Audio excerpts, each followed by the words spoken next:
Chapter 36 Integrated. Krankar footslogged through the village with hoary legs to struggle along Berg's rocky paths and lungs to enjoy the sea breeze. His feet knew the route so well that it made no difference that first light was still some time away. On this island, a day started long before the sun decided to drag its lazy arse over the horizon.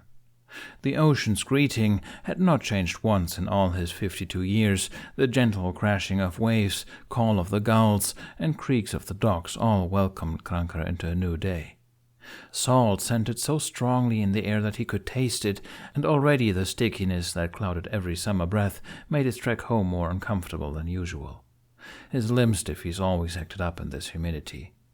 Of course, if he'd moved any higher in the archipelagos, it'd likely be too cold for his poor joints. Such testiness. Just like his wife, Odin rest her soul. The limp stiffies really had him out the night before, so he had to skip the mandatory meeting called when the chief returned from his summit with the outlaw. Krankar's participation in a lot of village activities had been lacking as of late. A real tragedy, considering how chaotic their war had gotten. If he were only 10 years younger, he could show these striplings how to really kill a dragon. His daughter-in-law, Kernella, promised to inform him of the decision reached this morning, but it turned out Krankar didn't have to wait. Already he'd passed by one too many conversations. Whispered excitement charged the air more readily than the sun could. The outlaw would come to their village today. Krankar had to wonder if their chief had finally lost his marbles. Not in his day would an outlawed man be allowed to walk the grounds once more. Not for crimes of that sort, the unspeakable sort. Krankar shook his head, heedless of his grumbling. His worries these days leaned more towards his lack of cane than the downhill management of their village. With any luck, he'd be dead soon anyway. He journeyed over the crest of the village where the highest class built their homes. Nellie still slept when he left, but his early morning walk had been a long one. Hopefully she'd be awake and ready to give him more details of the ting last night by the time his uppity legs brought him home. Wishful thinking. Those brats of hers were nearly grown, yet the pair of them seemed to suck the life out of her just as well as their tot years. Should have used the cane on their sorry rear ends more often. Then maybe they'd hold a bit more respect for authority. Krankar almost missed the man sitting on the stone ledge outside the chief's house during his bemoaning of his undisciplined grandchildren. He slowed to a stop. He didn't know this man, and openly observed the stranger. The stranger stared right back. He was young, brushing the throes of manhood while bearing a build and complexion of a southerner. He had oddly colored armor on his arms and an odd leather vest not commonly worn this far north. Odd style of hair, decorative braids rather than a sensible singular one. Odd weaponry of a curved blade and a strung bow at rest. Odd in the way he sat on the wall in front of the chief's house, so brazen even though he certainly wasn't Burkian. He was simply an odd man. "Morning," the odd man offered. He said it in a bright, almost falsely cheery manner, nodding his head and minutely raising his mug in salutation. Krankar questioned the sincerity behind it. "Mornin'," Krankar returned, cautious. He didn't like strangers, and he didn't recall any new ships coming in since the last visitors 4 days ago. Odd man took a sip of his tea, looking absently content with the world as he did so. He didn't seem put off by Krankar's plain distrust. "Sleep well?" Odd man asked after he swallowed. Krankar noted a hint of boyishness left in their tenor, which helped him to date the young man as below 20 winters. "Well enough." Krankar patted one of his hips. "Never can quite get through a night without these old things shocking me awake." Odd man nodded, as if he knew exactly what Krankar spoke of, and drank again. Krankar found himself craving a nice hot cuppa himself, despite how unwelcoming the idea of anything hot would be once the sun arose. "How's your sleep?" Krankar returned politely. He usually wasn't one for small talk, but this man intrigued him. Odd man shook his head. "Haven't slept yet." Krankar cocked a look at the horizon, where the sun would break through any minute, and then looked forward again. "Don't have much time left before the day starts." Odd man smiled. "Don't usually sleep until the day starts." Krankar's frown deepened. The man's peculiarities grew the longer their conversation lasted. Where would such a man come from? A door creaked. Crunker's ears, sharp as ever, caught the noise, and he turned his head up to see a large figure in the doorway behind them. The chief had awoken, later than usual, and now stood, stricken, staring at Oddman like someone left a frost giant on his doorstep. "You should probably get going, Cranker," Oddman mumbled into his drink without so much as a glance behind him. "Things might get awkward." The chief had started towards them with such stiff movements that Cranker feared the young fellow, by comparison, suffered from his own bout of limp stiffies. "Suppose I should," Cranker agreed. Clearly the chief knew this odd man, and he himself had no business being there. He had to go wake Nellie and learn what was to become of the outcast. He scurried on with a parting nod to the odd man and a morning greeting to the chief. Chief Stoic did not acknowledge the greeting, or even Cranker's presence in general. His entire world seemed to revolve around this odd man sitting in front of his house.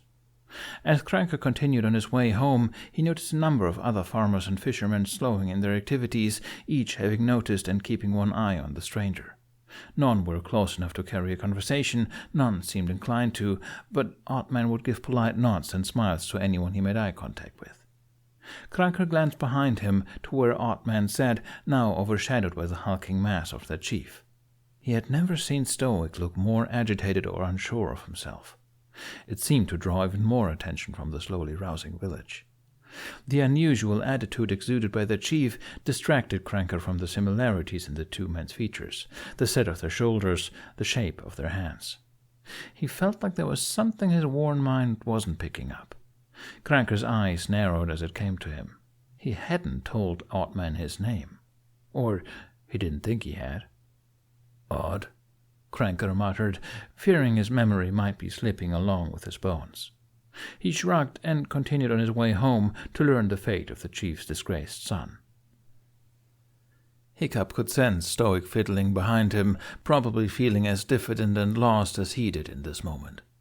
Stoic could suddenly decide to kill him, stab him in the back the way a traitor deserved to die, or clubbed in the head, never seeing the blow coming. Or maybe he would touch from Herya, in a moment of weakness against her allure. In spite of the uncertainty, the danger, Hiccup could not bring himself to turn around. He could hardly bring himself to look at his left knee, where his father's shadow darkened the fabric of his pants like some diluted form of touch. Hiccup felt an alarming and unanticipated lack of control. He thought the tea would help, hoped the familiar setting would calm him, and it had, for all of 3 sips. How long have you been there?" Stoic asked. The man winced almost as soon as the words left his mouth. After seeing his son back in their village for the first time in over 2 years, the greeting felt lacking, and yet hello tasted meaningless on his lips. "Not long," Hiccup answered. He continued to stare out over the ocean like nothing else mattered. He used to do it as a boy, too, Stoic realized, and he wondered if Hiccup missed this view in his time away. He hoped for it. The silence drew on a bit longer.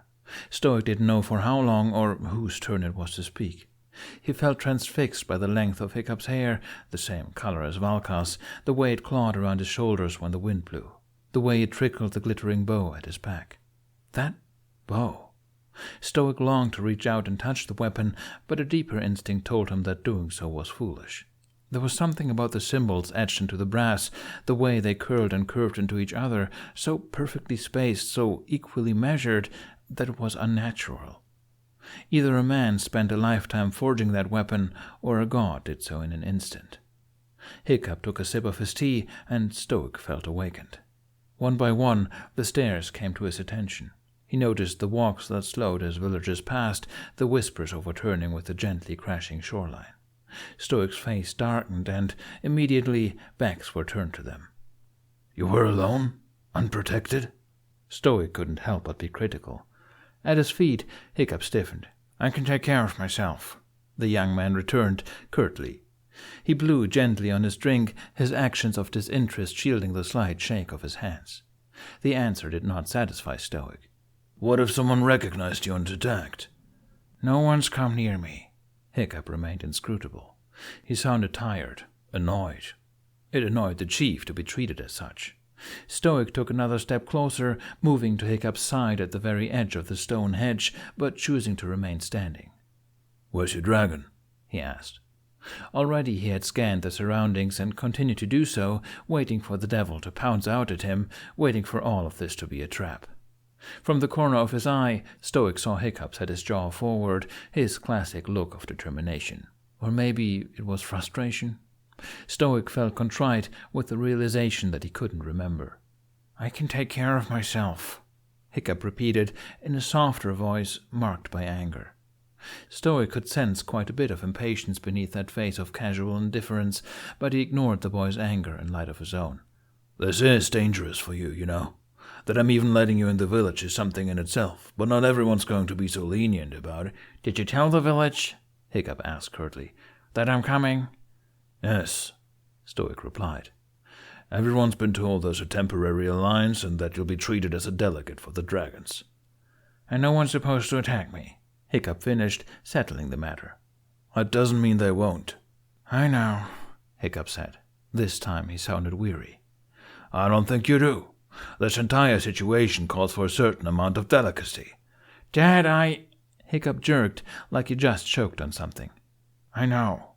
Mercifully, Stoic ignored the slip-up. "You're trying to do the impossible here. It's bad enough how you left. You can't just waltz around the village like you're part of it." "I know," Hiccup snapped. He turned his face to Stoic's shoes, but he didn't look up. Stoic could see those long fingers tighten around the mug. "Look, I was up all night. I'm tired. Let's just get this damn meeting over with." Stoic couldn't stop himself. He grabbed Hiccup's arm tightly, and the boy's head finally whipped around to face him. Hiccup appeared shocked, and Stoic took satisfaction in it. He was still the father. "Don't you dare snap at me," Stoic hissed. "This is still my village, and you are still a traitor. You're here only on the condition of helping win this war." Hiccup's shock melted quickly. He didn't struggle, didn't try jerking his arm from Stoic's hold, perhaps knowing it would be futile against the vast strength.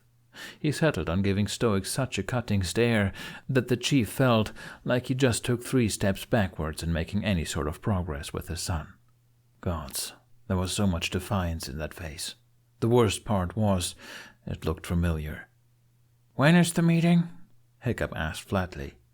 There was something dead in his voice, in his eyes, like he had expected such behavior from the chief, yet felt disappointed for it anyway.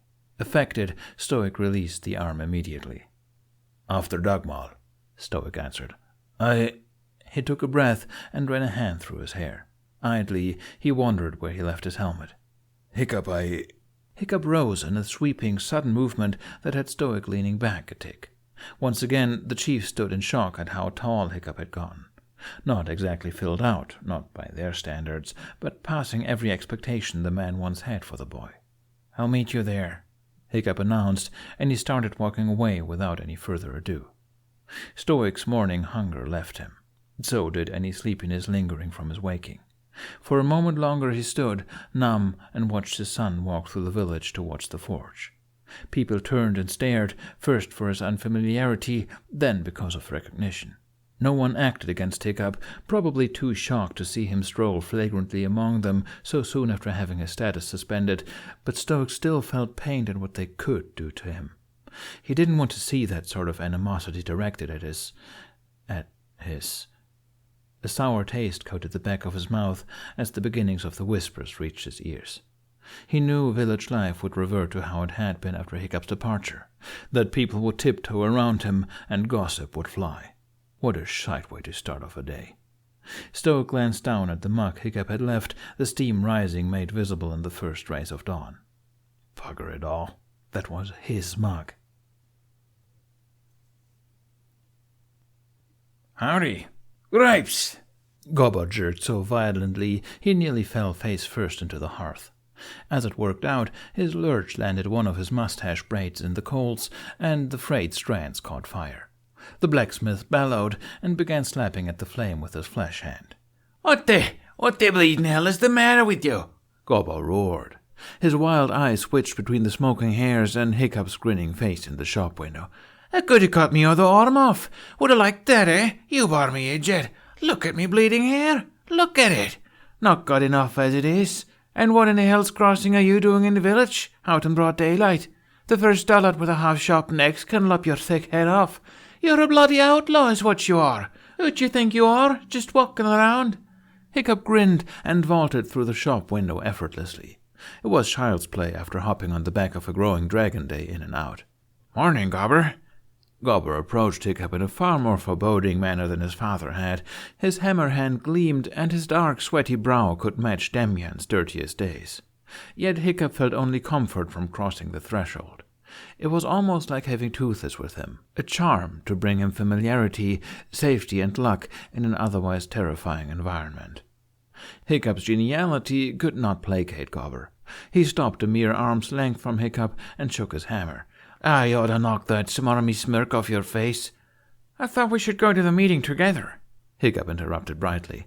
"I figured if I had a higher up with me, it'd be less likely someone would try and kill me." "Meetin'? What?" Gobber's brow lowered as he stopped to think about what Hiccup said. Then his eyes grew large. "Oh, that. Yes, that. Okay, right. That's well enough. But it's still not safe for you to just—" "Yeah, I got it from Stoic already," Hiccup cut in quickly. He found it difficult to continue to face Gobber as he struggled through his father's name, so Hiccup took to observing his old work environment. It still smelled the same, still tasted like thick ash and sweat on his tongue. This had been his second home, his sanctuary, from the village and from his father. He would breathe these fumes in all day, given the choice. Did he now? And from Gobber's tone, Hiccup knew he wouldn't be scolded further. "I take it he's awake, then?" "Yeah." Hiccup paused before a dangling set of shields. The metal lining reflected a highly distorted likeness of his face. "What's up with that, anyway? Is he all right?" "Oh, he's fine," Gobber shrugged off. He began twisting the hammer prosthetic from his forearm, eyeing Hiccup all the while. "A fair bit older than he used to be, that's all. Years have not been kind to any of us, to be fair, but I'd say he's aged the most." Hiccup continued to watch his reflection in the hanging shields, but Gobber got the distinct impression he registered nothing in his sight. Hiccup seemed more focused on ignoring the heavy stare his former master burdened him with. "It's good to see you," Gobber added quieter. He was pleased to see Hiccup quirk a small smile. "You saw me yesterday," Hiccup pointed out. His feet continued to move around the forge, his hips turning around jutting anvils and workbenches as his legs remembered their placement. Nothing had changed since he left. Nothing but the height of things. "You know what I mean, cheeky brat," Gobber returned. "It's nice to see you back in the village, that's all. Stupid, but nice. Speaking of which, have you really been walking around town?" Hiccup sighed. "What's the big deal with that? Stoic was on my case first thing in the morning. It's like he was looking for something to fight about." "Probably the only thing he's comfortable doing with you. He just went straight to the old fallback, didn't he?" Gobber chuckled in the face of Hiccup's deadpan expression. You know I'm only joking. Lay up on him. We saw you for the first time in years last night. That's the big deal. All we managed to do after is tell everyone you were coming in to discuss new battle strategies. That's too much that could go wrong. Tempo's a high right now." Gobber sounded exasperated in his explanation, but he kept his good humor. Hiccup would not feel apologetic. He said as much. "I refuse to run around ducking behind water barrels." Not like his true first return to the village. "No one really said anything to me when I was out, so I figured it was fine." The blond man shook his head, and his uneven mustache braid swung. "You might have actually been attacked. You know that, right?" Hiccup made a show of looking in both directions before whispering, "I'm really fast." Gobber rolled his eyes towards the ceiling. "Hell slap it into you, you fool boy. Lost your sense out there's what happened." Hiccup turned away again, moving past the hearth, remembering the countless days he spent sweating over it, the laughs of sparing children floating through the window to taunt him. He hadn't been allowed to participate. He was undersized. He would have gotten hurt. He pushed on, a slight scowl turning his features. "Why does no one believe me when I say that I can take care of myself?" "It's not just that," Gobber said. "Don't forget what this war's done to people. Seeing anyone on the dragon's bound to take a number of them off. They'll be difficult just to be difficult, just to make life harder for you after what you did. Change may be less and less likely the longer this whole thing drags on." "I know," Hiccup said softly. "That's why I want to get this done now." He worried his lips, his eyes losing their focus. He needed to change the minds of the most stubborn people in the Northern Hemisphere. He needed to end a centuries-long enmity between two races. He needed to defeat a seemingly undefeatable beast. Gobber watched as Hiccup moved closer to his old study area and felt compelled to keep speaking. Well, on the other hand, there is a few of us seriously interested in hearing you out. I mean, it's obvious to everyone something needs to be done. We just need to get the damn fools to admit it. Hiccup smiled again, and again it was brief. He seemed more and more distracted as he made his way to his back corner. You didn't forge that bow, did you? Hiccup paused, feet away from the curtain acting as a gate. Don't even think about touching it, he said over his shoulder. He knew Gobber. He knew the man would want to pick apart every practical and impractical aspect of a weapon. Already, Hiccup could tell Gobber thought the design to be superfluous and the color unnecessarily bright. Well, I'm just curious. Gobber, I'm serious. At least tell me who made it. Did you take on under another master? I did, but that was unrelated. So how'd you get it? Unknown to Hiccup, Gobber had a bad feeling in his gut.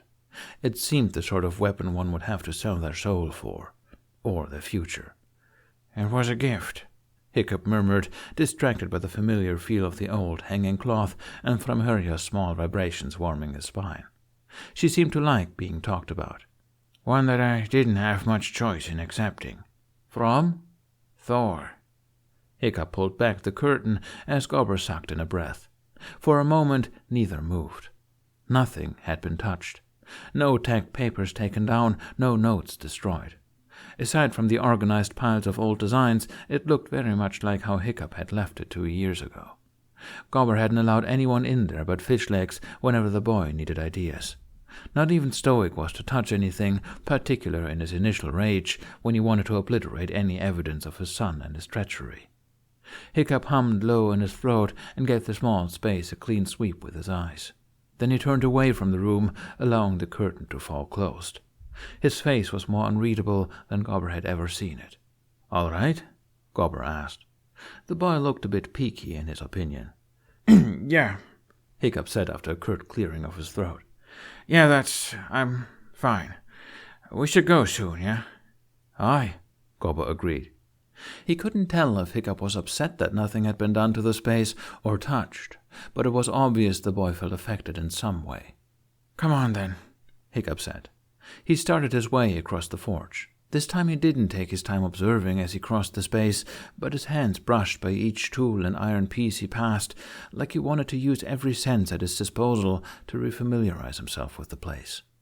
Gobber decided that there was something sweet and childish about the way Hiccup seemed so affected being in the forge. The boy arrived all smiles before an unexpected power overtook his senses. Hiccup tried to act standoffish, like returning to his home meant nothing to him. But Gobber thought his actions to be far too demonstrative, and his features to betray far too much emotion to get away with the charade. "So you got a new master out there?" Gobber spoke out, casual. "Suppose it's fine, as long as you didn't lose your touch. Went under the guidance of a few different ones myself back in my day." Gobber started to twist on his mug hand. Hiccup narrowed his eyes. "Gobber, really?" "What?" Gobber said innocently. He remained steadfast in his winding. "The meeting's going to be in the hall anyway." Hiccup really smiled, showing off his teeth. He shook his head. "I saw what you did to that dragon." The expression on Hiccup's face froze. The smile began to fall. "What?" He hushed. "The tail. You had a system of sorts. Thought it was breaching at first, but it was attached to the tail." Gobber waited for Hiccup to elaborate. The boy had dropped his gaze to the ground, concentrating on something well beyond Gobber's comprehension. Finally, Hiccup said, "Did anyone try to recreate the Bola cannon? To knock out dragons?" "No," Gobber sighed. "Too proud?" That, and he doubted many could figure out how. "Good." Hiccup could see his response surprised Gobber, so he elaborated. "That's how I ripped his tail fin off. It's too risky. We could end up causing more harm than good. I've thought of a different way to get them out of range." Gobber, mug apparatus attached, turned and began his hobble out of the wide entryway. Now it was he who shook his head at Hiccup. "Different? Oh boy, don't tell me you're thinking of compromising the safety of a village for the beasts." Disturbingly like his mother. "You know, you're the one who taught me how a dragon couldn't fly without their tails and wings." Hiccup pointed out, squinting as the sun hit his eyes. You made me realize exactly what I did to him, to Toothless. Gobber rubbed his temples. Oh, bollocks. Lad, please don't tell me I'm responsible for your madness and running off with... No, Hiccup assured him. There was a touch of laughter to his voice. That was a madness all my own. The subject was upon them now.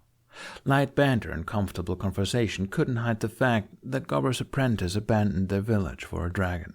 Gobber eyed the boy at his side, memorizing the profile, noting the similarities and differences from his memory stores. He was his mother's son, all right. Care to explain what's going through that daft head of yours? Gobber asked. Not sure it's possible, Hiccup answered. It didn't sound like he wanted to elaborate either. Tell you what, you ought to stop by for a drink tonight or something. You can tell me all about this. I know a few of the other fellas are interested in finding out more about you. Finding out about me means finding out about dragons, in a way. I can guarantee you they'll not want to know, Hiccup informed him in a flat tone. Give them a chance. I think you're going into this already expecting to be rejected. Won't I? You're also underestimating how desperate we are. Hiccup continued to stare straight ahead, and Gobber continued to observe him.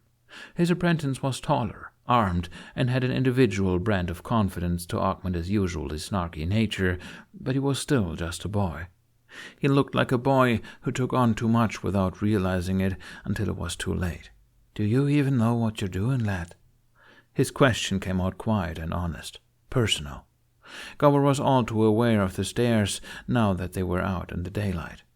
Hiccup smiled a close-lipped smile that never reached his eyes. I was born ready, he cracked in his usual droll tone, just as he always spoke to Gobber. And, like always, Gobber saw right through it. The meat hall felt unusually warm, even for the summer. Too many people shared the same muggy air. Nearly every resident of Berk huddled around the largest table the hall had to offer, and the sheer number of bodies pressed together made Hiccup glad for such a wide, albeit attention-grabbing berth, acting as an empty barrier. He sat on top of his own table, arms crossed, legs crossed, quite a sight to behold, all in all. He wanted the distance. Even if it meant extra attention, he wanted everyone in his sights. Fromheria felt hot against his back, but her warmth was a welcome one. It gave him the strength needed to confront faces of familiar hostility. His damned arm hurt. He faced his father, who stood on the opposite side of the giant rounded table, a semicircle of Vikings crowding around his back. And it wasn't seeing Uncle Spiteloud or Gobber or Phlegma on Stoic's side.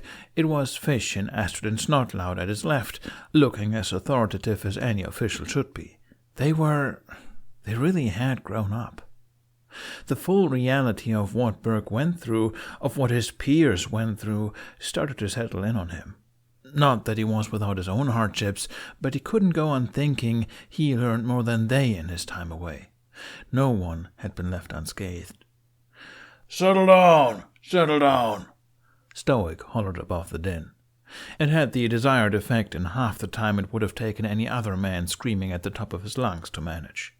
The villagers continued to stare at Hiccup, so much mistrust and wariness open in their expressions. Right, Stoic commenced. Now, to start things off, I suppose we should reintroduce Hiccup.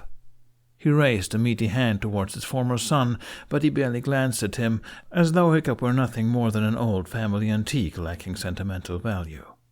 Hiccup gave a sarcastic little wave to the stony-faced crowd.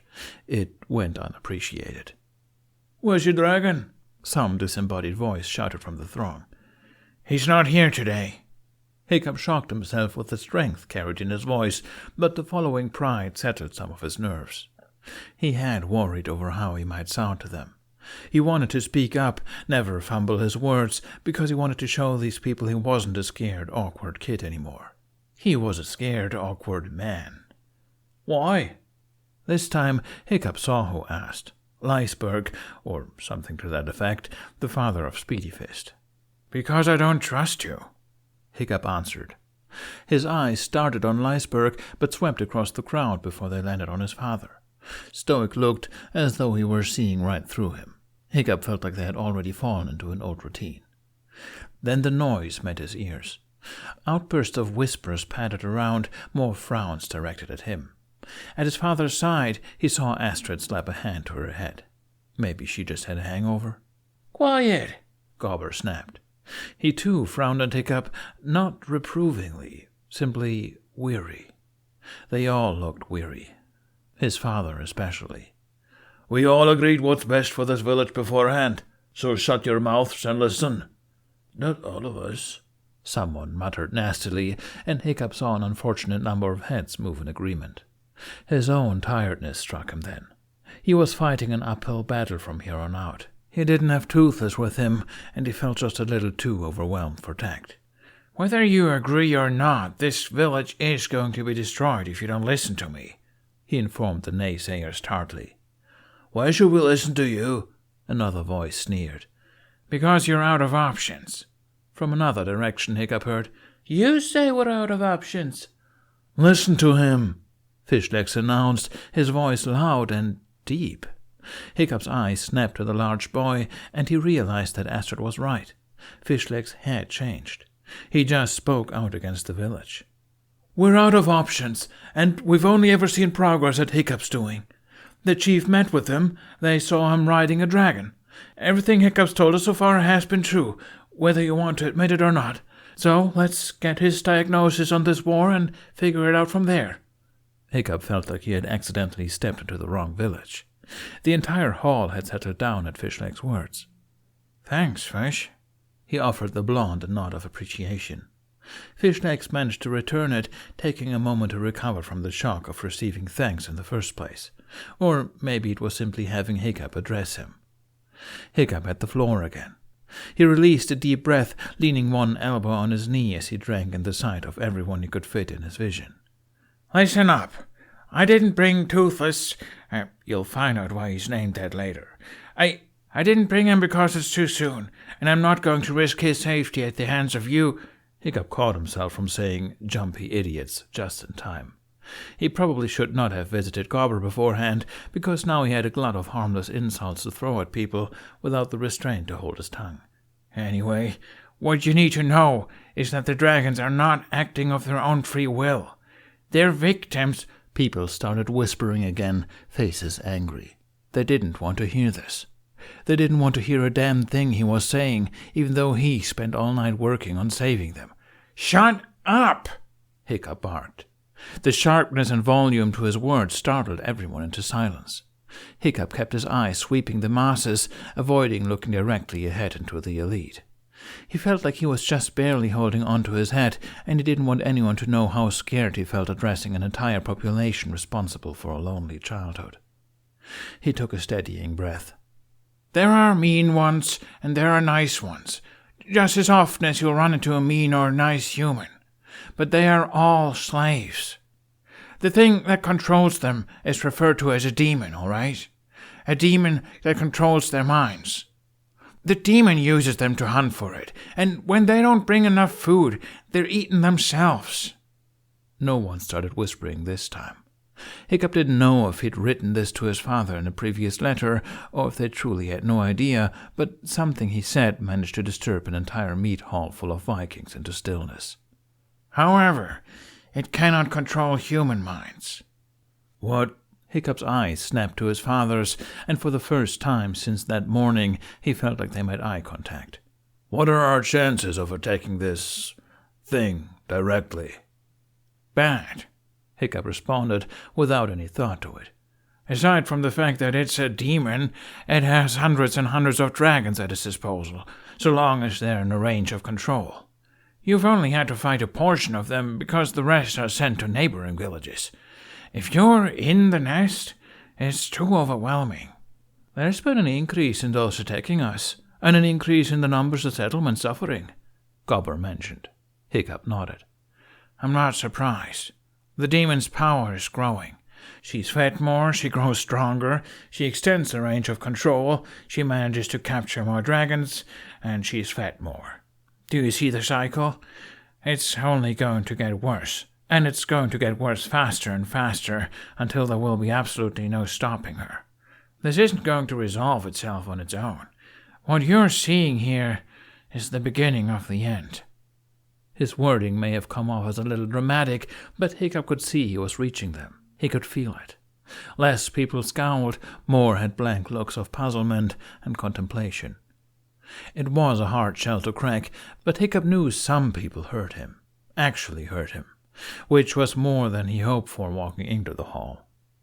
"There's another thing," he said, addressing his father's question once more. "There's a poison surrounding the nest. It looks like a fog." So many heads started nodding that Hiccup knew no further description was necessary. "I don't know what your encounters with it have been in the past, but I think it becomes more potent the deeper you move into it. It might have grown stronger along with the demon over the years." "What do you know about this demon?" Another question broke out above the soft hum of murmurs. "I only saw its head." Hiccup tried to think of a way to describe the absolute magnitude of what he experienced. Or maybe the pause and thought was enough for them, because a growing amount of concerned faces popped up in the crowd. It's like nothing you've ever seen before, I can tell you that. It can swallow plenty of dragons whole, but from what I've seen, I would estimate its body to be about the size of this village." A new wave of whispers broke out, but instead of denial and anger, Hiccup could only read distinct alarm. "What do we do?" "There's no way. None. How could... Leave? Best thing we..." "Quiet!" Stoic bellowed. He didn't look panicked by half-picked-up whispers of leaving and despair. If anything, he appeared strengthened.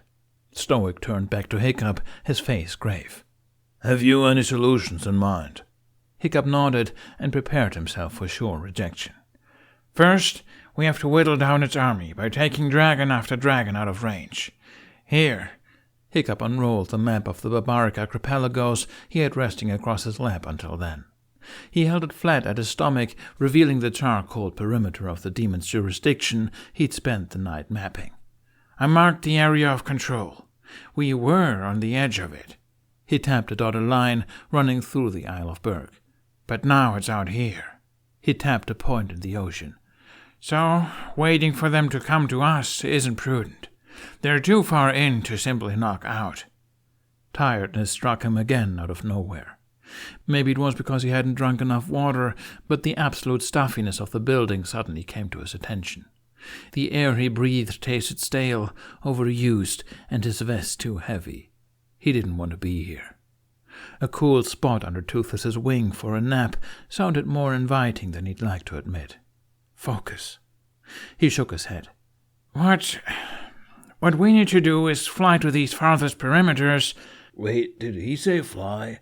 "Fly?" "I can draw out dragons and have those trained waiting just on the outside." "He can't be serious." "Trained? Is he mad?" "We can start knocking them out, leading them to safe zones where they can recover and hopefully have people willing to bond with." "We can't trust him once we knock him out. Turn on us for sure." "Get over it!" Hiccup snapped. He had to clamp down on the urge to stand up just to emphasize how strongly he felt about this.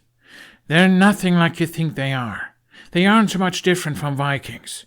You can make a better team together than apart if you just try." More people started muttering, and Hiccup itched to take his bow and shoot a bolt into the center of the table. Thor be damned who got a splinter in their eye from the explosion. He could do it, too. The more people interrupted him, the more he felt that power boil within. It was a slow but strong build. He felt like he could blow out an entire wall with the frustration this village fed him. "It's true." The muttering ceased. A profound silence of incredulity settled in so thickly that the heads turning to face Astrid Hofferson seemed to move in slow motion. "Astrid?" Snotlout questioned her name, and because no one else spoke, no one else seemed to breathe, Hiccup could hear the hurt in it. Astrid didn't look at Snotlout. Her eyes darted around. Perhaps she didn't realize it was her own voice that made the announcement. At first, Hiccup thought she would clam up. She was about to speak out for what was right. She was about to speak out against her village. The two things she stood most strongly for were at odds for the first time in her life, and Astrid had to make a choice. "The dragons," She wet her lips, and all hesitancy was wiped away with that flick of her tongue. Hiccup saw her spine elongate, saw her shoulders drop, and her chin tilt up. He realized, amusedly, that she just adopted the same posture she had in their final dragon training class, that moment when she stood before the elder, so sure she would be the chosen one. "The dragons are not what we think they are," she said clearly. They're slaves. They don't want to attack us, and we don't want them to attack us. Not like how things have been going. So that means we have to put everything into making this work. We have to listen to Hiccup." "What are you saying?" someone asked sharply among the sea of shifting bodies. Having Hiccup, who had always been strange and inappropriate, say such nonsense was one thing. To have Astrid Hofferson, on the other hand, who would dispute one of the most prolific activists of the war? Astrid appeared lost for another instant before covering it up. She faced her father, who had asked the question. "I met some dragons. I accidentally ran into Hiccup the night before." Hiccup saw Fishlegs lower his face into his hands, and, feeling almost attached watching this play out, his amusement reached an all-time high. "I met Toothless." The word toothless passed between lips as villagers mumbled among themselves about the meaning behind this particular word. "My Night Fury," Hiccup supplied, and the mass confusion directly turned to unease. "We can fly on them." Astrid rushed louder. She leaned forward, away from the chief and his council, over the table with such intensity in her voice and her face that even Hiccup felt compelled to believe whatever she said. "Attack from them. Outside of this war, it's an advantage no one would ever suspect. And when we free them, we can have their loyalty. Think about this." "What?" Hiccup reeled. Heads were turning, faces obviously contemplating, and he hated it. This was not how he wanted to get their cooperation. "That's not why we would help them." He said this staring directly at Astrid. Her face stayed strong, but had he wanted to see it, Hiccup would have found the apology in her gaze. He turned back to his audience, making sure to address the council as well. "We don't want to help them," Hork announced, to several's belated agreement. "Then do it to help yourselves," Hiccup retorted angrily. "But don't do it with the intent of taking advantage of them. It's time to stop trying to hurt each other for what's happened in the past and start thinking about the future. You and your children are all going to die if you don't start listening to me." He had their attention, but he knew Astrid's words still rang in their mind. He threw her a contemptuous look, though it went unnoticed. Her concentration seemed focused on her own father, and her position was now quite subdued. Hiccup forced himself to keep talking. "You need to bond with them first. This is a process that there are advantages to. It will give us access to the demon and better protection against its defenses. It will be the start of surviving, and when you really learn about them, then maybe we can find a way to defeat the demon itself." A voice emerged. You can't defeat it now?" "Were you not listening to me?" Hiccup wanted to ask. Instead, he said flatly, "No, I can't." "Not alone," Astrid added. Hiccup felt torn between gratitude and chagrin with her right now. However, Hiccup did see knots, just a couple. The first area his eyes were drawn to recognized the Thorsten twins, both still with long blonde hair and hard features. They looked positively excited. A man stood next to Ruffnut, the one courting her, Hiccup had to assume. The man wasn't nodding. He was looking at his bride-to-be as though she were volunteering to be put into the stocks. "Yes," Hiccup reluctantly agreed. "Hopefully not alone. Because every dragon will attack me before I can get to the demon, whether I know what to do with it or not. That's why we need to take out its army a bit, give the dragons themselves a better defense against her. I thoroughly believe that, united, this demon can be defeated. I also believe it is our only saving grace." No one had any proof to say otherwise. Not with Stoic's allowances, not with Astrid's support. "Did they attack you last time?" Stoic's question came out so softly, just barely catching Hiccup's attention, that Hiccup rather thought he meant it for a more private conversation. Hiccup shrugged and gave his father the first smile in years. Dry, but still a smile. "Perk of riding a Night Fury. No one can catch us." His father didn't smile back. He looked more troubled than ever. Gobber smiled, however. Some people even laughed, and it heartened Hiccup. It was faint, and maybe it was sheer exhaustion messing with his senses, but he could feel some sort of rapport with just a fraction of the village. It was a start. "I'll bring Toothless by tomorrow. We're staying near the forest. He is not to be harmed, and no one will be hurt in return," he announced briskly. "I'll take a couple volunteers to the island.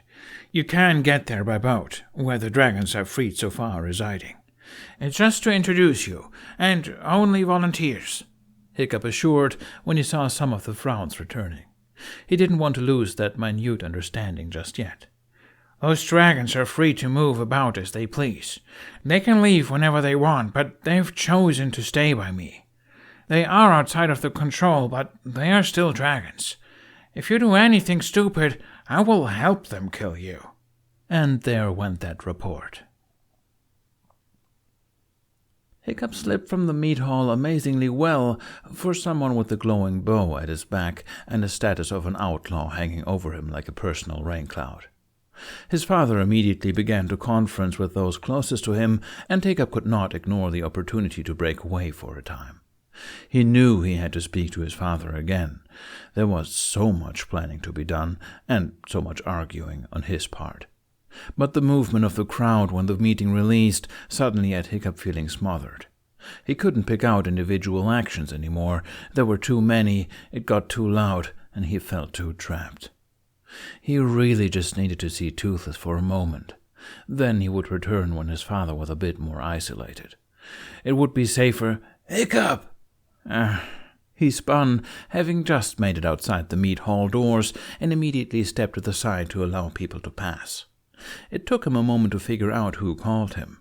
Everyone who shuffled by stared at him, but only one person seemed willing to make such bold eye contact. She came at him so fast that Hiccup feared she might hug him. He took an acute step backwards and made sure to give off enough signals to stop her from doing so. While being hugged by rough-nut Thorsten would be weird at best, accidentally zapping her in a village that didn't trust him wouldn't be good either. Thankfully, she stopped just beyond his personal boundaries, her wide smile looking largely out of place among the many black looks bobbing by. Hiccup leaned back, positively bewildered. "Hey, Rough." "Dude." "And Tough." "Dude," Toughnut said again, stealing around his sister. He raised a hand, and, for a moment, it looked as though he were about to clap Hiccup on the shoulder. He quickly thought the better of it. "That was... okay," Roughnut cut over him. "Can I just be the first to say, wow?" Both Thorsten twins finished at the same time. "I hate it when you guys do that." Hiccup's head jerked away from the two eager faces to a new and rather drained voice. Fish legs towered over the pair, and considering how tall Toughnut was, that said a lot. Beneath his helmet, much of Fishleg's hair had been pulled back into a short braid, and he sported a beard Hiccup had to envy.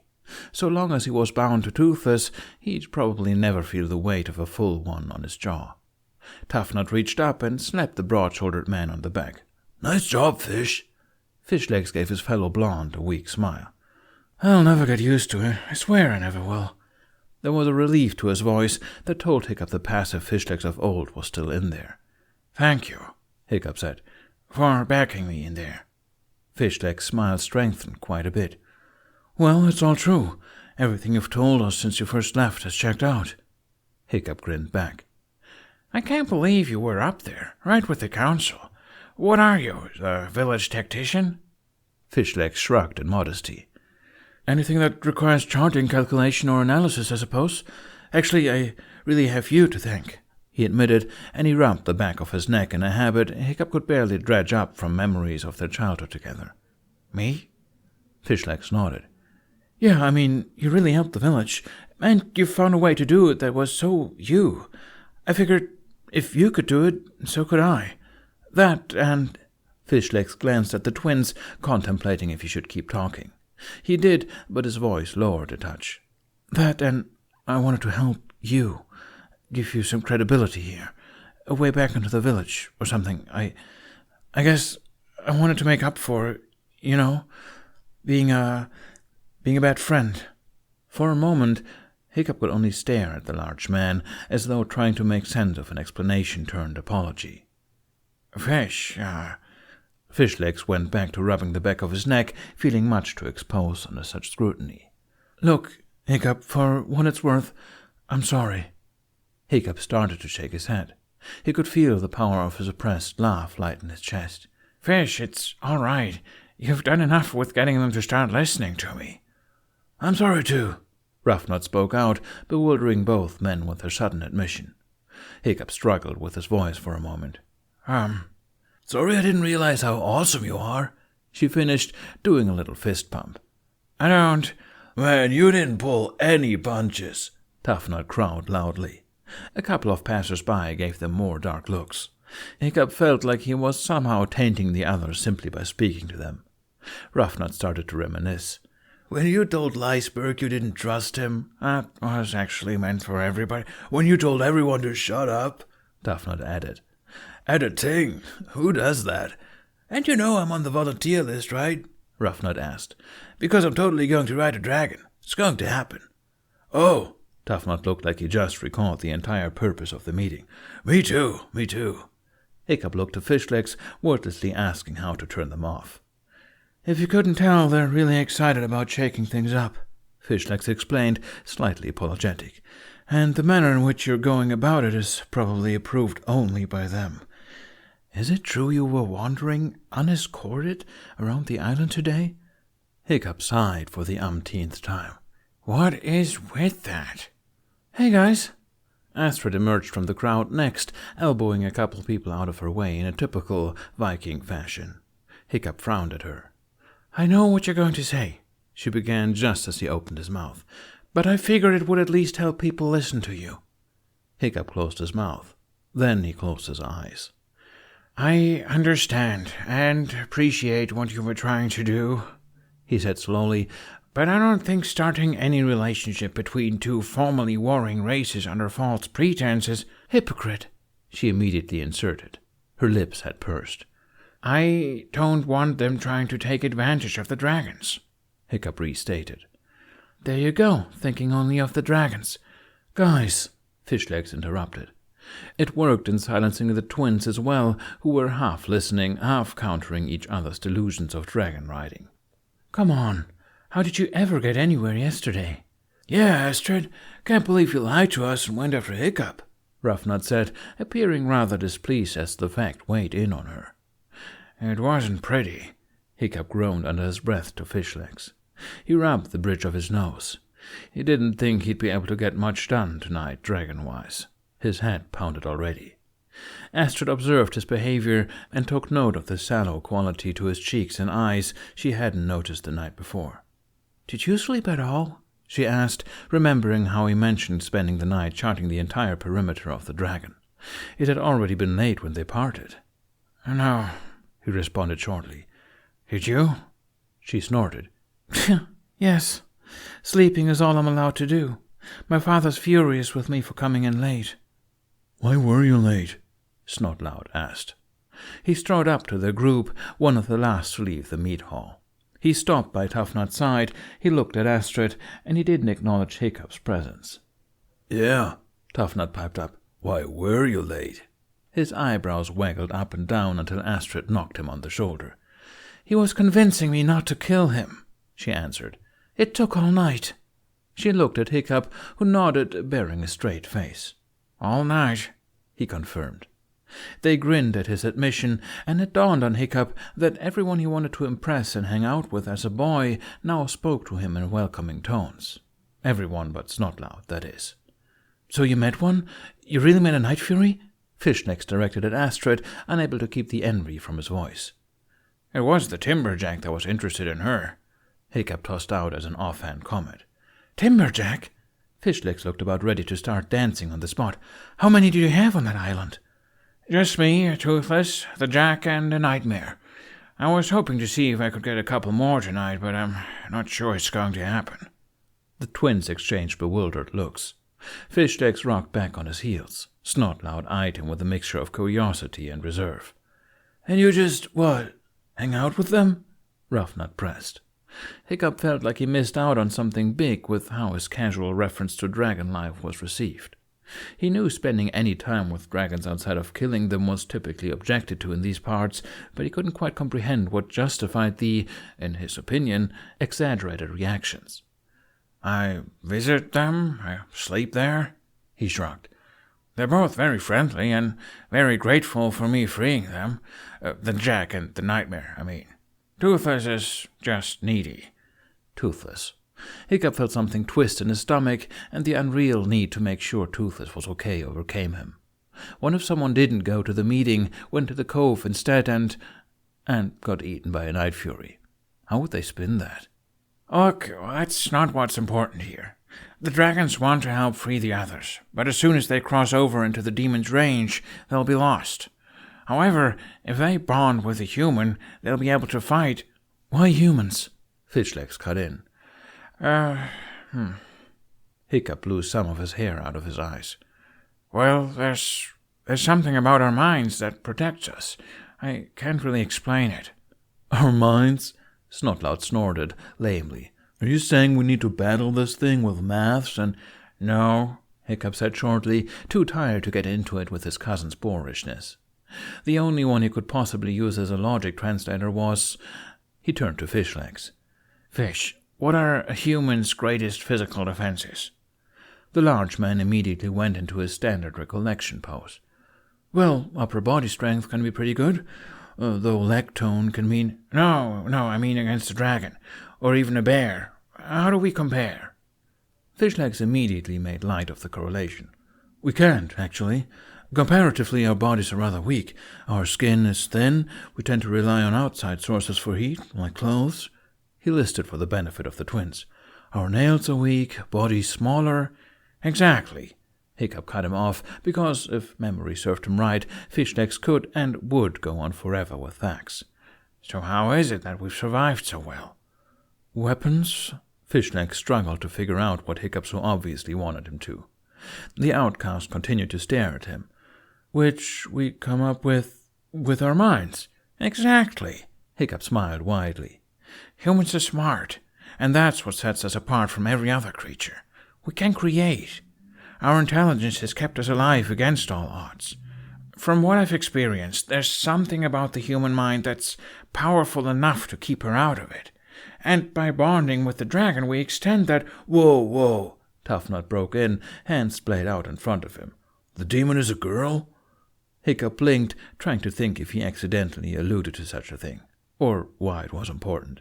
I don't know, but they refer to it as female from time to time, so I guess that's its assumed gender. What? Toughnut chimed in again. How can they refer to anything when they can't? Shut up, Dunderhead. Roughnut cuffed her brother over the head. He just understands them, okay? Astrid broke in waspishly.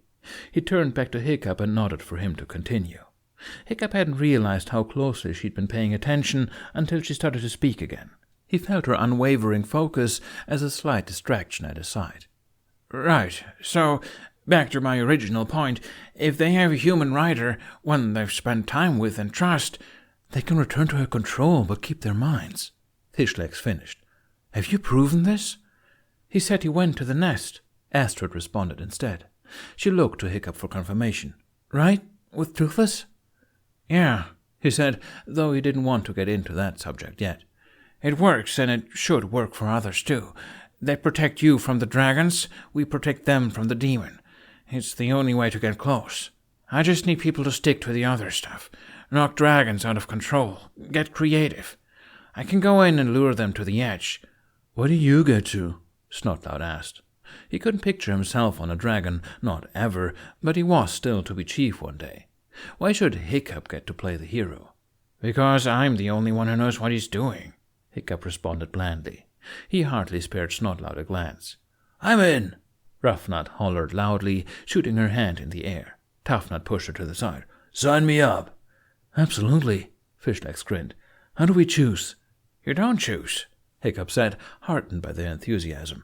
You may build a rapport with one, and from there it just kind of happens. Snotlout took a step back, just barely keeping his face disapproving to cover a wavering scowl. I think I'm going to sit this one out.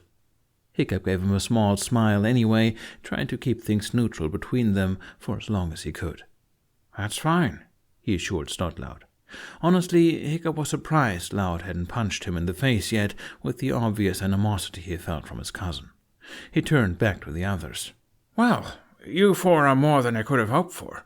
Astrid, we'll have to start with you, since the Timberjack obviously likes you. I'll take you guys to the island tomorrow. Maybe the Nightmare will take a liking to one of you." "Others will want to join," Astrid assured him. Hiccup raised both eyebrows. "You think?" "You kind of came off as a pretentious bastard for a while," Toughnut shrugged. "So, probably more than you'd expect." "Yeah, man, you were mean," Roughnut added. She was grinning at him like she expected to be thanked for such a generous compliment. Hiccup blinked. Had he been mean? He sort of pretended he was just dealing with Halfdan and the Varinja. To get anywhere with those guys, he had to be frank, harsh with truths, and assertive. Perhaps he had been a little mean. Toothless would have been proud. "You definitely left that meeting with a much higher approval rating than when you started," Fishlegs quipped. +5, for sure." Hiccup squinted. "What?" Everyone stared at him like a blemish on their village, out of place and unwanted. After he lost his temper a couple times during the meeting, Hiccup had avoided making eye contact with too many people. "Look again," a voice told him. He allowed his gaze to rove over the house slopes of Berg. Plenty of people milled around the fields and roads, and nearly all of them continuously glanced in his direction, perhaps waiting to see what he'd do next. If he'd attack someone, if he'd leave. Hiccup still saw those mistrustful looks in the lines of their mouths and the press of their brows, but something had certainly changed. Not a single person looked at him with disappointment, and that was an expression he'd recognized anywhere. So much intrigue, so much reservation. By Thor, people were taking him seriously. Him, the scared, awkward man. "Astrid!" Hiccup identified Axel Hofferson as one of the aggravating question callers during the meeting. The man did not look happy, not at anyone in their group. "I gotta go," Astrid grimaced. Hiccup felt a little bad for her, having known exactly what it felt like to deal with an angry father. "I take it you're in trouble?" he questioned lowly when she lingered by him for a moment longer. "More than I was last night, for sure," she responded, but she smiled. She sounded genuinely happy. "Thank you." Hiccup looked her in the eyes, all too conscious of Snotlout's heated stare. "For, you know." "I know," she grinned. Fishlegs, too, looked at him oddly, but Hiccup couldn't read anything off of the look given to him. "Astrid!" Axel barked again. Hiccup realized the mead hall must have emptied by now. He saw his dad standing just outside the door, speaking in undertones with Spitloud. He knew Stoic would want to speak with him soon, but Hiccup suddenly felt like he needed Toothless. He had been exposed to too much Berg. He'd been alone for too long. Not even the support of his peers could quell his deep need for companionship. "Hey," Astrid called from halfway down the stairs. It caught more than just Hiccup's attention. "Can I see that dragon later, maybe?" Unprepared, Hiccup was only spurred into answering when he felt his face slacken. Yeah, sure. I'll be there tonight. Before Natmau, if that's okay." "Astrid!" Axel sounded more impatient than before. Astrid jumped and ran down the rest of the steps. Hiccup took the waving hand over her shoulder as a yes. Toughnut whistled. "Man, what happened with you two?" "Nothing." "She hated you." "Tough," Roughnut hissed, and she punched him in the side. Hiccup exhaled shortly, and he turned to the rest of the group. "Look, tomorrow I'm going to take you guys to the island, if you're still up to it.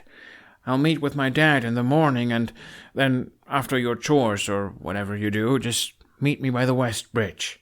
"Why can't we do it now?" Roughnut pouted. Hiccup's eyes darted over Snotlout's shoulder and just happened to make eye contact with Stoic. His stomach felt heavy. Something told him he wouldn't get to see Toothless for a while longer. "Because I think I have to talk with the chief." "Yeah," Fishlegs confirmed. "At Sun's Peak he wants to conference about those maps you showed us. I'd like to see them as well, actually." "Sun's Peak," Hiccup murmured, glancing at the sun. "That gives me a little while." He might just get to check in with Toothless after all. Then why can't we do it after you meet with the chief? Roughnut continued to push. Hiccup wasn't about to start explaining his sleep schedule. Not to mention he was to see Astrid before Nutmile and Gobber late into the night. Who knows what he'd accomplish afterwards? It has to be tomorrow, Toughnut informed his sister. He took on a sultry tone. because tonight he'll be busy with... This time it was Fishlegs who struck Toughnut on the head. Hiccup continued to test the borders of the village's tolerance of him. He was back on the wall, back in the pre-dawn hours. Those early risers stared at him again, this time knowing who he was. Perhaps knowing made them even more conscious of him. It was weird. Some people obviously wanted nothing more than to club him in the head and continue fighting this war as their forefathers fought, even if it meant certain death. And others surprised him, just as Gobber said they would. He spent the latest hours in Berg last night, sharing a couple of drinks in the meat hall with some of the older fellows. Gobber, Ack, Sticky Buns. His uncle even made an appearance near the end. It hadn't been anything serious either, mostly him telling some of his more ridiculous tales. Arnulf of Flanders, the Dryad, the pirates. They had been impressed, if not skeptical. Some had even been spurred into sharing tales of their own youthful exploits. They drank and reminisced. For a while, Hiccup felt like he was back in Miklagard, back at the Varinja favourite tavern. Unbeknownst to the Vikings, Toothless had been lurking on the roof, just in case. It had been fun, in the end, and Hiccup did not regret going. Gobber insisted they do it again tonight, and this time he would bring a few more Vikings who were on the fence about him. Hiccup assented, knowing it gave him the favour with the older crowd he sorely lacked. He'd even agreed to bring some of the drinks he'd acquired on his travels. The chief hadn't been around. According to Spiteloud, Stoic had been settling down for the night earlier and earlier. Hiccup glanced behind him to the silent home. The wait this morning felt even longer this time around. Perhaps it was because he didn't have tea to keep him occupied. He exhaled, his heels childishly bouncing against the stone hedge. He got more looks from the early crowd. Astrid had done wonderfully the night before. She still had moments where she clung to him in flight, but overall her behavior had relaxed greatly in the art of flying. The timberjack had wiggled his rear end when he saw her and bounded over almost as soon as she had gotten off Toothless. It took Toothless yelling at the jack to keep him from bowling her over. It took a little while longer to convince Astrid the dragon hadn't been trying to attack her. While she hadn't gotten on the timberjack, the young woman seemed to enjoy simply spending time with the sharp creature. Hiccup grinned in memory. Watching Astrid loosen up over the evening had been a treat. They hadn't drunk anything, which made the experience a bit more awkward that time around, but there had been a certain progress in their alliance. Their conversation was slow but easy-going. They bounced around from subject to subject as Astrid learned the best spots to scratch the jack or how to tease the young dragon with reflection spots using the falling sun.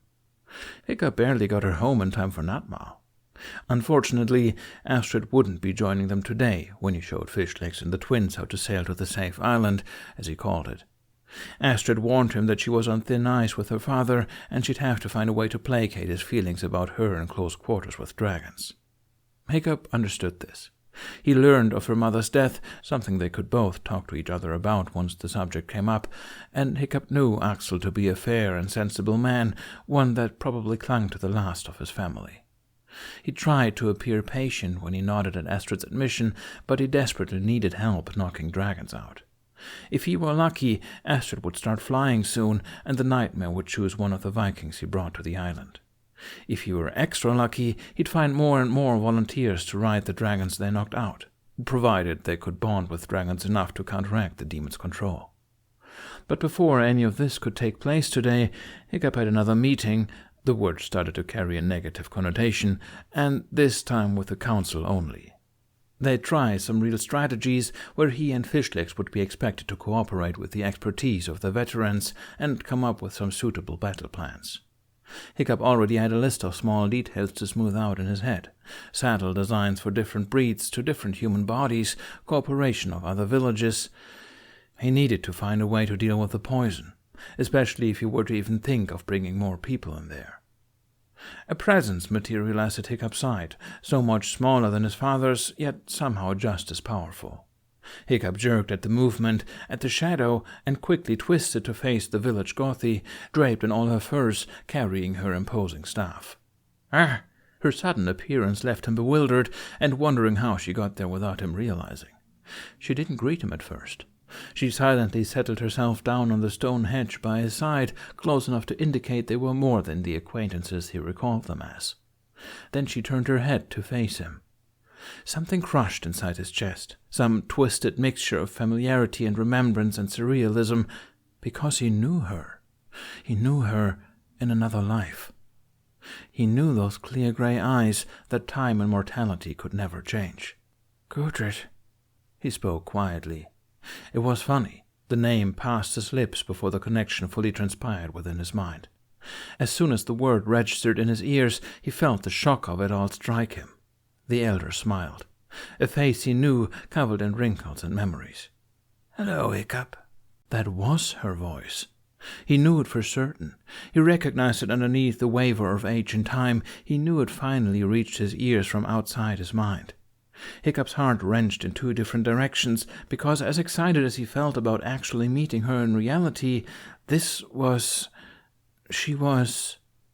She continued to smile at his speechless reaction, caught somewhere between rue and mirth. I waited for you, she said. You're... He didn't know what to say, how to act. What would be appropriate? He felt no disgust or confliction about her age. They knew each other while she was in her youth. He only kissed her when she was smooth and young. He simply missed out on everything in between. It broke his heart. You waited for me? He asked softly. He wanted to touch her hand like he used to, but he was afraid. He was afraid of making this a reality because he couldn't quite accept this. Not yet. He'd wondered too much about meeting her in real life. He knew they must have lived in different times, but he never, not with all his imagination, thought they'd overlap like this. It was almost cruel. I never really knew if you were real, you know, she said lightly. So I waited. You waited here, he whispered, looking around at the village. She had been in Berg this whole time. They lived in Berg at the same time. They just couldn't recognize each other. Wait. We were here together, he said out loud, and he felt the first spark of anger in that moment. You knew who I was. She could have warned him. She could have prevented him from taking Toothless's flight, from being captured in Miklagard. You chose me, he whispered. She chose him over Astrid that day, the choice that spurred him into deciding to leave. It all came back to her. She nodded. Everything has a purpose, Hiccup. I acted on what I knew to be destined. Hiccup had to close his eyes. Gods, the way she said his name, the way she looked at him, the way she could somehow follow his thought pattern, knew exactly what to say to him. Are you still my brother? He strangled that last word. Oh, yes. Her smile was audible in her voice. He looked at her again, at the way she folded her hands in her lap like she used to, or always had, a habit that followed her through life. Our souls are bound. Even in death I will follow you, guide you. Hiccup winced and looked away. Don't say that. I think I've only lived as long as I have because I had to know, she said. I suppose I just wanted to see you one last time. But you did see me, he reminded her. He still felt spiteful about that, about her tricking him. It couldn't overrule his fondness for her, his muted exhilaration of seeing her. Gudrid shook her head. She still had the same cheekbones, still wore her hair the same, now silver instead of brown. The longer he stared at her, the more he saw her. No, she tapped his knee with her cane. I wanted to see this man. You never existed before you left, Hiccup. Hiccup looked down at himself, then back at her. I didn't think it was possible, but you have gotten more confusing with age. She chuckled. It's called sagacity, she countered. Not just a woman thing, he said, teasing. Her smile softened, and so did her features. She regarded him quietly for a moment, her head cocked to the side, her eyes warming enough to bring out the blue in them. Hiccup remembered the countless times she'd looked at him like that before, and he felt his face heat despite himself. The man you are today did not exist in Berk before, she clarified. I could not be sure if you would return, if you would follow the choices I foresaw even with my role played. Everything that happened to you shaped who you are. There is no comparison. Hiccup bit his lip, still a little red in the face, and tried to think of what to say to that, knowing it was meant as a compliment. Before he could, Gudrid placed a hand to her cheek, appearing as a shy girl. And yet, I never wanted you to see me like this. A laugh escaped his lips. You're still beautiful. She made a rather pinched face. And you're still full of it. He coughed out another laugh. That attitude was something she must have picked up long after he knew her. Amma! Hiccup turned away from Gudrid to see a little girl sprinting towards them. Best get this old body up. Gudrid sighed at the task. Hiccup jumped to his feet, taking her by the arm and gently guiding her to her feet. She felt so frail in his arms. He swore she was shorter than he remembered, thinner. Well, it seems your manners have improved since I last saw you, she said, glancing up at him through heavy eyelids. He could still sense that hint of shame in the tweak of those crow's feet. Hiccup felt compelled to ask when exactly she last saw him, but the girl had reached them by that point. There you are, the child puffed. Her thick wild braids rolled over her shoulders as she came to a hasty stop. Amma, Mother's... she trailed, her eyes widening when they fell on Hiccup.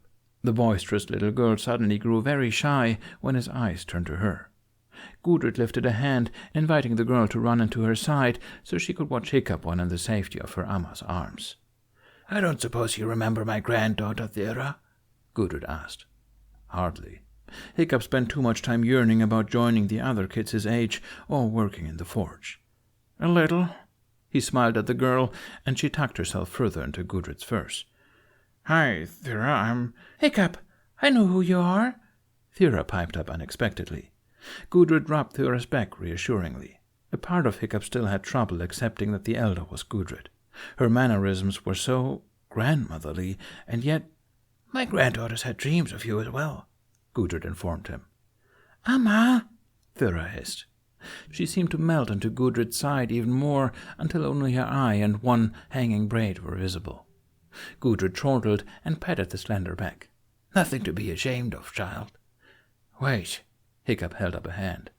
This was too much for him. So you've both been following my life? I have not dreamed of you in years, Gudrid said sadly.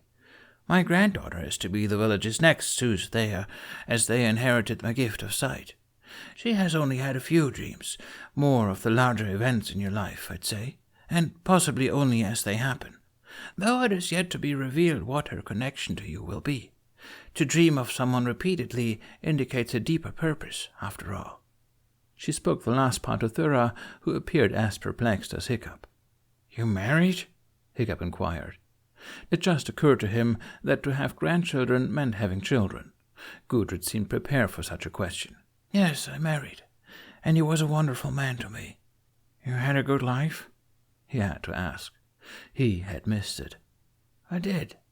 I'm glad, Hiccup said, and he meant it.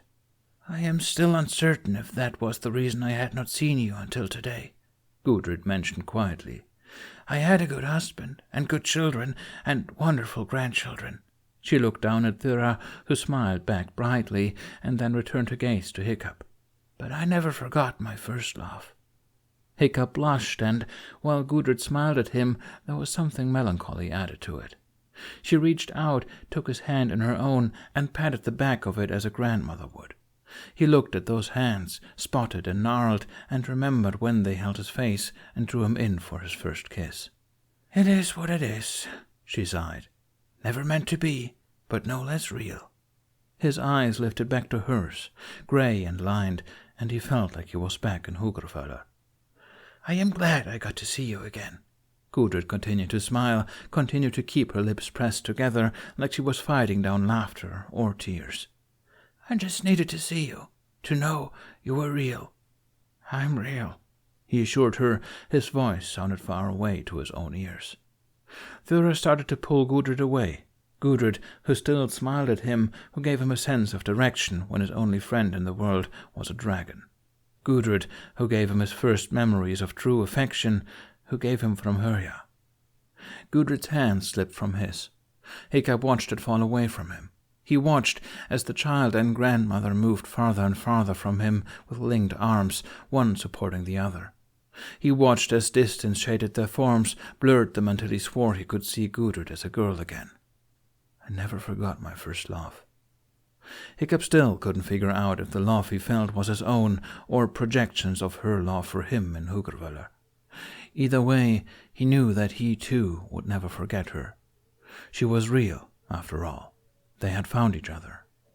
That night, the elder passed in her sleep.